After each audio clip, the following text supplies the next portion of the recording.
What up YouTube, Topaz J's back for another daily review, and this one is to that Cocky featuring A$AP Rocky, Gucci Mane, and 21 Savage, and I'm giving this one the red light because it's terrible, and its whole reason for existence is terrible to go on top of it, because what they're doing is they're taking Uncle Drew, the YouTube series that I actually was a fan of, that I actually did enjoy for quite some time, they're taking it and turning it into a movie.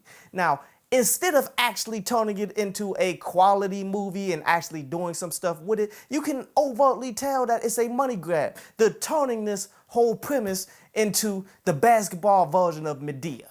You dig? And that's pretty much just Kyrie Irving taking whatever money comes his way instead of trying to make something legitimate out of it. So for the soundtrack, man, what Kyrie's doing here, man, is snatching up a bunch of people from the same genre of music, man, that's rather notable, trying to throw them together to make one song. And this doesn't work all the time. You need somebody to oversee it to make sure that everybody puts forth their best effort. And you're really not getting that here, not on any level, especially starting with the beat. With London on the Track on it, London on the Track has done far better productions. And that was a key thing here, man. Because this is a lot like you're going to grab your whole team in order to go play basketball, but yet your basketball is flat.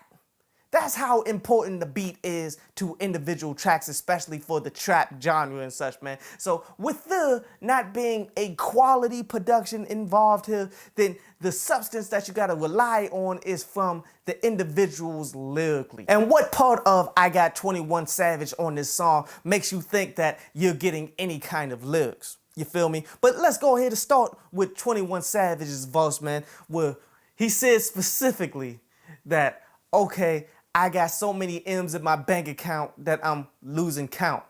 Like, you know, a lot of people will let that ride or whatever, man. Simply put, he's not a good lyricist at all. So you really can't take many things that he's saying for face value. But that's comical because you getting statements of specific amounts of money that you have involved in your bank account, dude. Like, that's the whole purpose of a bank account. You really don't have to count it. But it is what it is. It could be more of a shout out to one of his songs that people love the most, which is Bank Account. But that would be even worse because that means you didn't take forth any time to actually think of anything new and different. Instead, you're just shouting out one of your past songs. So that would be worse. It's a lose-lose scenario here.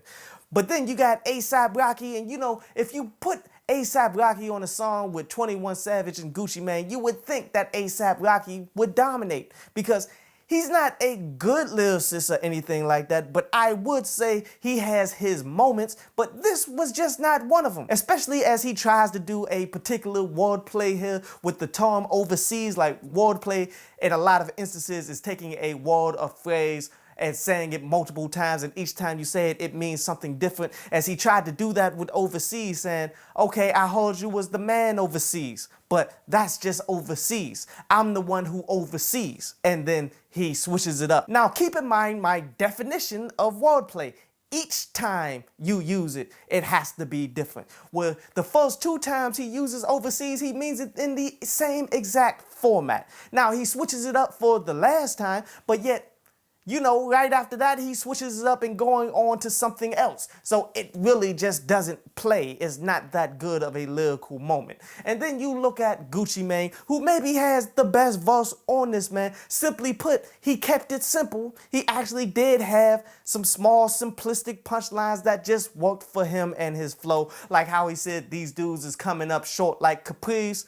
Of course, not a very good punchline, but I don't expect good punchlines from Gucci Mane. But yet, it was more coherent than what anybody else did on the track, so by default, he got the best verse. And nothing about this track really worked, man. It's one of them joints you should definitely skip past. It's just not interesting. I hope you enjoyed the show. You can follow me at Twitter up there. And you can go to downloadpaz.com, that's down there, to read today's article.